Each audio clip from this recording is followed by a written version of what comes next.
खुलुमबाय नोंथांमोनखौ बयखौ बरायबाय। दिनै 23 मे 2023 बारायजाया मंगलबार।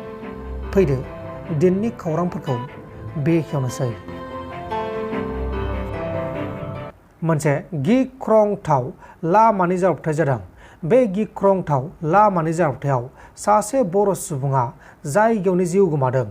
बाक्सा डिस्ट्रिक्टनि सिमला पुलिस बाजारनि सिङाव थानाय फख्रिपारा ओनसोलाव साइकेल सालायना थांबाय थानाय सासे बर' सुबुंखौ स्कुटि सालायना फैनाय सासे सुबुङा हरखाबै जाब्रबथाय खालामनायाव साइकेल सालायनाय सुबुङा अबथिरायै जिउ गोमादों।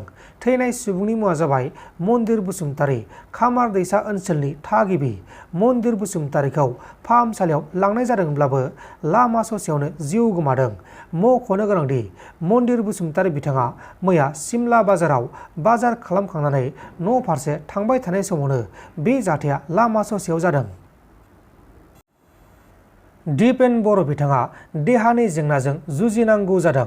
मिरु एबसु आफादनि आफादगिरि बर'न बर' बिथांखौ हरखाबै देहानि जेंनायाव गोग्लैनायनि थाखाय बिथांखौ गुवाहाटीनि आयुर्वेदिक कलेज एन्ड हस्पिटालाव थिसननांगौ जादों होननानै खौरां बिजोंनि गेजेराव फोसावनाय जादों। दुखु दाहानि गेजेरजोंब्लाबो आसाम पुलिसजों नंखाय गावथारजानाय एबा फेक इनकाउन्टार खालामजानाय डिम्बेश्वर मुसाहारि बिथांनि फिसाज्लाया मेट्रिक आनजादाव नैथि थाखोआव पास जानो हादों। मख'नो गोनांदि मेट्रिक आनजादा सोलिबाय थानाय समावनो गथ'आ गावनि बिफाखौ गोमाजादोंमोन।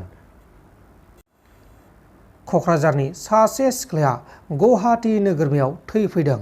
गुवाहाटी नोगोरमानि सिङाव थानाय फाङाखोर ओनसोलनि मिहिर किरण गार्लस हस्टेलाव सासे मेडिकेल फरायबाय थानाय सिख्लासाया हस्टेलनि बाथरुम सिङाव देवलें लानानै गावनि बेसेन गोसा जिउखौ गावनो फोजोबदों।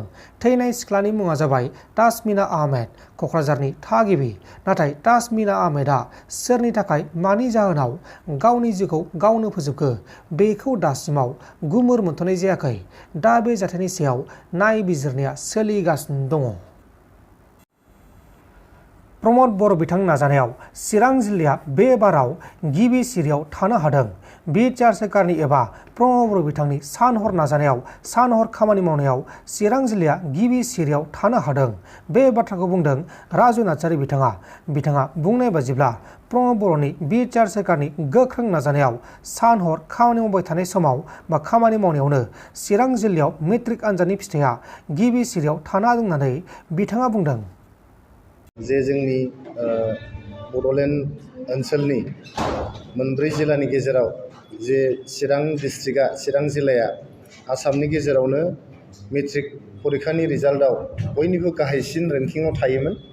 देग्लाय जोंनि मानगोनां बिटिआरनि चिफ बिथां प्रमद बर' सारनि दैदेननायाव जिहेतु सोलोंथाइ बिफाना बिथाङानो आखायावनो दोनदों, बिथांनि दैदेननायाव सान हरह खामानि मावनायाव दिनै चिरां जिल्लाया फार्स्ट पार्सेन्टेज हिसाबै आसामनि गेजेरावनो टप रेंकिंआव 1 नाम्बार रेंकिंआव दिनै फैनो हाबाय।